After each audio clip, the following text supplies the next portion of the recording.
What is going on, everybody? Welcome back to another video. Today we're going to be going over getting over it, tips, tricks, strategies, and just ways to make the game so much easier. Alright, well, the first thing I want to talk about is pogoing. Pogoing is probably the most important thing in the game. It is so vital to beating this game and just getting through it so much quicker. Pogoing is essentially when you use your hammer in some way to launch yourself, whether that's pushing yourself off the ground or like that, or pulling yourself up like that. One thing that a lot of beginners don't understand about pogoing is they know how to do it, but they don't know that there's multiple different types of pogoing. A lot of people, when they first start, just put the hammer slightly above the ground and then push themselves up like that, and that's the only really way they know how to pogo. That was me for my first like 2 runs for about a little over 10 hours of playing this game. When you're pogoing, you can have your hammer, you can be off the ground, you can have your hammer holding yourself up and still launch yourself up. So let's say you want to go in the direction, you want to go left, okay, but you don't want to launch like that and push yourself off left. One thing you can do is lift yourself up like this and hang off of the edge. Now, this is very important for something like staircase jump. You can hang off the edge and then still launch yourself like that. A lot of people don't understand that. They think that the only really way to pogo is like that, but there's so many different ways you can do it.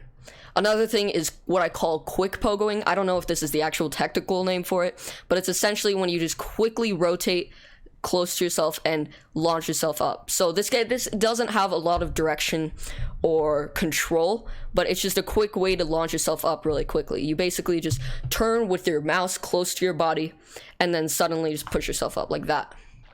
There's not really much to it. You kind of just rotate your hammer in the right way.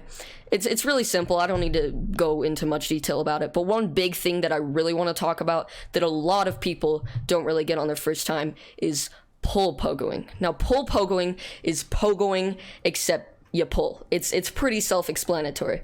But when you're pull pogoing, let's say you're hooked onto a ledge like this. This is actually the staircase shortcut. It's a shortcut that a lot of speedrunners do. Every speedrunner does it. It's extremely vital for the game if you want to get a very fast time. But anyways, this is what I'm going to be using as for my example for pull pogoing. So, for example here, when you're pull pogoing, you don't want to rotate in a circle like this, because then you're kind of just, rotating in a circle. It's not really launching yourself in any way. You might launch a bit, but, it just kind of goes to the side, and you're trying to launch as far as you can straight up. So, what you want to do is you want to pull straight down as hard as you can. It depends on the jump, but for example, for this shortcut, you would want to pull down as hard as you can. You get yourself in whatever position you have. A lot of times pull pogoing, you'll just be down here like this, and then you just pull up like that, and it'll just launch you so far forward. Pull pogoing is so important. It can launch you so much further than just a normal pogo. So it's very important to just learn this strategy, get better at it, and it's extremely just good for the game. So those are the main kind of moves for pogoing. That's all I really need to talk about. You can kind of pogo in any way. It's just launching yourself. You can figure it out as you go. But yeah, I just did the staircase shortcut there. But anyways, let's get into the next topic. So the second thing I want to talk about is nerves. Now, this is a very important thing for this game, and it might seem extremely hard to control at first. This game can piss you off. But the thing about this game is the more pissed you get off, the more pissed you get off. The more pissed off you get, the worse it'll be for you. If you freak out, you get all shaky, you get super nervous, you're not really paying attention to the game, you'll fall further than you want to. Let's say you're on Orange Hell, which is above me, and you fall all the way down here, and you just keep falling. If you freak out and launch off your keyboard and mouse, get off the chair and freak out, stand up or whatever, you have a chance. You could fall all the way down past this. I'm not going to fall down for the sake of the video, but you guys know what I mean. Everyone fell down there at least once, and yet unless you didn't, if you didn't, props to you. But the thing about this game is you gotta handle your nerves sometimes. Like when you're in this position right next to the fall, you just gotta be slow and calm about it. And when you fall, don't freak out and swing your this is what I did a lot when I first started playing, and this is one of the biggest things. Like, when you fall, don't freak out, don't spin your hammer randomly like this, don't like yank your mouse and fly it across the mouse pad, and then suddenly your character's just randomly flinging its hammer. This is literally the worst thing you could possibly do when you fall. When you fall, yeah, it pisses you off, but don't get pissed off until you're at the bottom, you know? You can take all your anger out once you're at the bottom. The first thing you do when you fall is you want to pay attention to how you're falling and catch yourself. Do not fling your mouse randomly, or you're gonna end up pushing yourself off of something and going even further, and nobody wants that. Alright, now the third thing I want to talk about is learn your challenging parts. Now, I don't really know how to word that, like, learn your challenging parts, that sounds weird. But what I'm trying to say is that the hardest parts of the game are what is going to piss you off the most. Like, that seems obvious, but what I'm trying to say is if you can master the hardest parts, like Orange Hell, Devil's Chimney is what I'm on right now, the staircase jump, the anvil jump, all of the hardest parts in the game, it will be so much easier. So what I'm saying is, yeah, you don't have to cheat, you don't have to like go watch videos about like how to do these parts. But if you do, you know, I got some videos how to do Devil's Chimney, you know, right up in the top right corner. But what I'm trying to say is you just want to practice these and develop a strategy that works for you the most. For me, for example, Devil's Chimney, where I'm here right now, is I like to either get up on this rock or be right next to it. Doesn't really matter. But I like to pogo up. And then grab the light. A lot of people like to position themselves on this rock and then like grab up here and pull themselves up slowly, or maybe even pogo off this rock, which is, I do that a lot too. But I just pogo up and then grab this light, switch over, grab the next light, so on and so forth.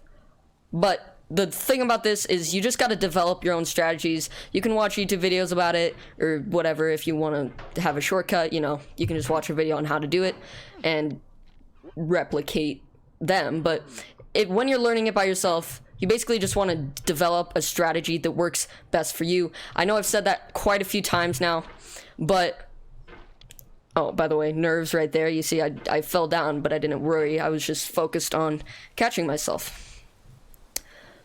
But you basically just want to get really good at these parts, because these will piss you off the most. Everything else in the game isn't that hard, honestly. Like, this game is extremely challenging, but after you've played about an hour, you can pretty much do every part in the game except for those hard parts, like the Devil's Chimney, maybe the vertical wall, maybe Orange Hell, maybe anvil jump. It just depends on like what you struggle on. But just master those, practice those, get good at those, and you will be fine. Now, I know it can seem hard for like Orange Hell because you can't really practice it a lot, since when you fall, you do fall really far. But trust me, it's gonna take a few tries. And another thing I want to mention is after you get past Orange Hell and past the tower, past Orange Hell, you're pretty much done. It's very, very rare that you're gonna fall back all the way there to the bottom. That's about halfway through the game, and the second half it's kind of like a checkpoint. You know, you're not really. It's extremely like hard to fall all the way back to Orange Hell once you're past it. So if you are stuck on Orange Hell, once you're past it, it's so much easier to beat the game, because it's basically a checkpoint. It's almost impossible to fall all the way back unless you're by the snake or something like that. But yeah, anyways, let's get on to the next subject. Now, the fourth and final thing that I want to talk about is just patience. Knowing that this game just takes an extremely long time to beat. This game is so frustrating. It can really just piss someone off. I've probably said that quite a few times in this video already. But my point is, just remember that this game takes a long time, but in my opinion, it is worth it in the end. If this game's really pissing you off to the point where it's just hurting you, then just stop playing it. There's really no point if you have no patience and it's just pissing you off over and over and over again. Unless you're extremely determined, I suggest just stop playing if all it's doing is hurting you. But if you can handle just getting pissed off sometimes, and because you're gonna get pissed off, you're gonna fall a lot, and I just wanted to mention that it takes time. It takes a lot of time to beat the game. And just remember that if you're still, you've been playing the game for 10 hours and you're still just keep falling back to the bottom. That's how it works. You practice, you get better, you learn more strategies, and, you know, it becomes easier. And it takes a lot of time to learn the game. It takes a lot of time to learn the map. And no, there's probably like, I don't think there's anyone who's beaten this game on their first try unless they got insanely lucky. Like, it's just not gonna happen. So yeah, that's all I wanted to mention. Just for the last point, is just have patience. Remember that this game takes a long time to beat. If you keep falling, it's fine. Everyone falls all the time, literally all the time. That's the whole thing of this game, and it pisses you off. But it's worth it in the end, in my opinion. But yeah, that's the last thing I want to talk about. So I'm gonna leave it here. I hope you all enjoyed. These are just some tips, tricks, and strategies to help you with getting over it. A lot of getting over it is just mindset. Like, there's no secret, there's no like special move that if you do, then you'll just win. It takes patience, it takes practice, and it takes time in general. So these tips will probably help you. If they don't, I'm sorry. You can also check out some of my other videos on how to do certain spots. Like, I have one on Devil's Chimney, one on Stair. I'm probably going to release one on Orange Hell soon. But yeah, one of those will be in the end screen of this video if you want to check that out. If you're watching this the day it comes out, today I will be filming a full tutorial guide through the entire game. So if you're seeing this a couple days after it came out, that will also be on my channel. I might change the end screen to that instead. But anyways, I hope you guys enjoyed. I hope these tips helped, and good luck with this game. You're gonna need it. But yeah, goodbye.